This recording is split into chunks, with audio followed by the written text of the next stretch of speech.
Halo guys, ketemu lagi di channel Sonora FM Bangka. Lanjut lagi kita bahas drama Koreanya ya guys. Dan kali ini Mimin bakal bahas sinopsis episode ke-6 The Legend of the Blue Sea yang ditayangkan oleh Indosiar pukul 9 malam waktu Indonesia Barat. Buat kalian semua yang mungkin belum menonton drama ini dan penasaran pengen tahu gimana sih episode ke-6, simak tuntas video ini dan jangan lupa share sebanyak-banyaknya. Nah, episode ke-6 The Legend of the Blue Sea ini bisa dibilang merupakan yang paling romantis ya guys dari semua yang telah ditayangkan. Nggak heran rating drama yang dibintangi oleh Lee Min Ho dan Jun Jin Hyun itu langsung melonjak kala itu mendekati angka 20%. Dalam episode terbaru ini, Jun Jae begitu khawatir dengan keadaan Sim Chung karena mengalami kecelakaan. Karena Putri Duyung ini hampir dinyatakan meninggal, Jun Jae menggenggam kuat tangannya. Sebuah keajaiban karena Sim Chung akhirnya kembali membuka mata. Sim Chung kemudian terlihat sehat sekali. Ia pun bertingkah cute saat bertanya pada Hyo Jun Jae, apakah kamu mengkhawatirkanku? Dua sahabat Jun Jae juga tampak mengkhawatirkan wanita cantik ini saat tahu ia mengalami kecelakaan mobil. Jun Jae pun bertemu dengan kakaknya secara tak sengaja karena kakak tirinya inilah yang menabrak Sim Chung. Jun Jae curiga keluarganya itu sengaja memata-matainya dan mencelakai Sim Chung karenanya. Di masa lalu, Jun Jae dan saudara tirinya ini memang tak memiliki hubungan yang baik. Pasalnya ibu dan kakak tirinya sejak awal sudah ingin menyingkirkannya demi mendapatkan harta ayah kandung Jun Jae. Hyo Jun Jae secara tak sadar mulai semakin jatuh cinta pada Sim Chung. Ia bahkan rela menelpon ke rumah sakit protes karena Sim Chung diminta berpuasa oleh dokternya. Melihat Sim Chung bahagia saat memakan jampung, Hyo Jun Jae tampak tersenyum manis sebelum ia kembali tak mengakui perasaannya. Hyo Jun Jae bahkan juga rela menyamar sebagai pewaris rumah sakit demi menyelamatkan Sim Chung dari gugatan wakil kepala rumah sakit. Dandanan yang dipilihnya itu mengingatkan pemirsa pada karakter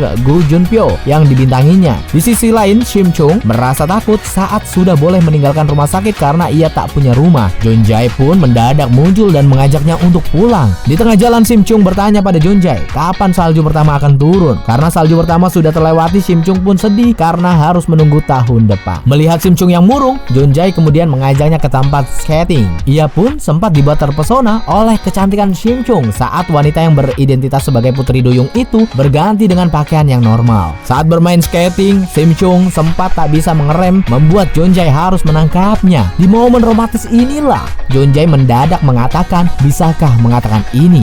Saranghe, aku mencintaimu, itu artinya guys. Nah itu dia tadi guys, momen romantis yang ada di episode ke-6. Drama ini memang sudah ditayangkan 2016 lalu dan hits kala itu. Dan kali ini ditayangkan kembali oleh salah satu TV yang ada di Indonesia. Selamat menyaksikan.